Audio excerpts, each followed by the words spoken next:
Hi hello అండి.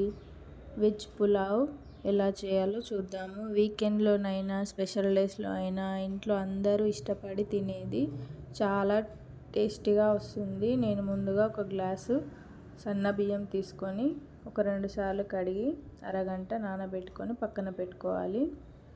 మీరు basmati rice అయినా వాడుకోవచ్చండి. నేను మామూలు ఇంట్లో సన్న రైస్ తీసుకున్నాను. ఇప్పుడు ఒక బౌల్ తీసుకొని దాంట్లో మన పులావ్ కోసం మిల్ మేకర్ గుప్పెడు తీసుకోవాలి. దాన్ని ఒక పొంగు వచ్చే వరకు ఉడికించి దించుకొని దాంట్లో చన్నీళ్ళు కానీ ఐస్ క్యూబ్స్ కానీ వేసి పక్కన పెట్టుకోవాలి. ఈలోపు మిక్సీ జార్ తీసుకొని కొంచెం పచ్చిమిర్చి, పుదీనా, ఒక చిన్న టమాటో, అల్లం వెల్లుల్లి పేస్ట్ వేసుకున్నాను. మీరు ఫ్రెష్ అల్లం మరియు వెల్లుల్లి వేసుకొని మిక్సీ పట్టుకొని పక్కన పెట్టుకోవాలి. ఇది ఈ గ్రేవీ ఏంటంటే మనకు పులావ్లో మంచి కారం టేస్ట్ని ఇవ్వడానికి నేను రెడీ చేసుకున్నాను.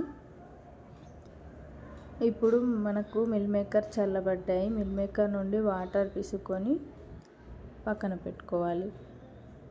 స్టవ్ పైన ప్యాన్ పెట్టుకోవాలి. ఈ స్టవ్ పైన ప్యాన్ పెట్టుకునేటప్పుడు కొంచెం పెద్దది తీసుకోవాలి. వెజ్జీస్ ఆ రైస్ కలిపి ఎక్కువ క్వాంటిటీలో అవుతాయి కాబట్టి కొంచెం పెద్ద ప్యాన్ తీసుకుంటే మనకి కలపడానికైనా అన్నం ఉడికిన తర్వాత అయినా చాలా బాగా పైకి ఎదుగుతుంది. కాబట్టి బౌల్లో 3 టేబుల్ స్పూన్ల ఆయిల్, 1 టేబుల్ స్పూన్ నెయ్యి తీసుకోవాలి. నెయ్యి మనకి పులావ్కి మంచి టేస్ట్ని ఇస్తుంది.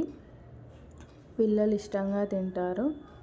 ఆయిల్ వేడైన తర్వాత ఒక చిన్న టీ స్పూన్ జీలకర్ర, అలాగే హోల్ గరం మసాలా దినుసులు వేసుకోవాలి. బిర్యానీ ఆకు, జాపత్రి, ఒక యాలకు, 3 లవంగాలు. ఇవి కొంచెం వేగిన తర్వాత ఒక గుప్పెడు జీడిపప్పు. ఇవి దూరగా వేగిన తర్వాత ఆనియన్స్, కరివేపాకు తీసుకొని కాసేపు నూనెలో వేయించాలి. ఇవి కొంచెం వేగిన తర్వాత అరకప్పు క్యారెట్ ముక్కలు, 1 కప్పు బీన్స్. ఇవి కాసేపు వేగిన తర్వాత 1 కప్పెడు ఆలు తీసుకోవాలి. ఇవన్నీ వేగడానికి కొంచెం సాల్ట్ స్ప్రింకిల్ చేసి మూత పెట్టుకొని ఒక 2 మినిట్స్ ఆయిల్లో మగ్గనివ్వాలి. ఈలోపు మనకి వాటర్ కావాలి కాబట్టి రైస్లోకి మనం వాటర్ వేసుకోవాలి కాబట్టి దానికోసం మనం ఒక గ్లాస్ రైస్ తీసుకున్నాం కదా, దానికి గ్లాసున్నర కొలతతో వాటర్ తీసుకోవాలి. ఈ వాటర్లో సాజీరా, ఒక బిర్యానీ ఆకు, సన్నగా తరిగిన కొత్తిమీర వేసి తెల్లకాగనివ్వాలి లో టు హై ఫ్లేమ్లో. ఈలోపు మనకు వెజ్జెస్ మగ్గిపోయాయి. దీంట్లోనే మనం ముందుగా వాటర్ పిసుకొని పక్కన పెట్టుకున్న మిల్ మేకర్ వేసుకొని ఇవి కూడా ఒక 2 మినిట్స్ ఆయిల్లో మగ్గనివ్వాలి. దీంట్లో నేను కొంచెం ధనియా పౌడర్ వేసుకోవాలి. ధనియా పౌడర్ నచ్చకపోతే స్కిప్ చేసుకోవచ్చు.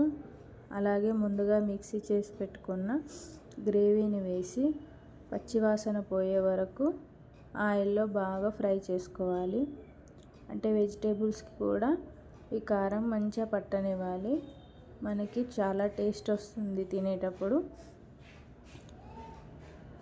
ఇవన్నీ మగ్గిన తర్వాత మనం ముందుగా నానబెట్టుకున్నాం కదా రైస్, ఆ రైస్ వేసుకొని ఒకసారి నెమ్మదిగా కలుపుకోవాలి. నెమ్మదిగా కలుపుకోకపోతే రైస్ విరిగిపోయి అన్నం నూక నూకగా వస్తుంది. 2 టైమ్స్ నెమ్మదిగా కలుపుకొని ఇప్పుడు మనకు వాటర్ బాగా వేడయ్యాయండి. ఈ వాటర్ వేసుకొని మనం అన్నం ఎలా కుక్ చేసుకుంటామో 10 to 15 మినిట్స్ లో టు హై ఫ్లేమ్లో మాడకుండా కుక్ చేసుకోవాలి. మూత పెట్టుకోవాలి. ఆవిరి బయటకు రానివ్వకుండా కుక్ చేసుకుంటే పుల్లలు పుల్లలుగా చాలా బాగుంటుంది. 10 to 15 మినిట్స్ తర్వాత మనకి ఇలా రైస్ రెడీ అయిందండి.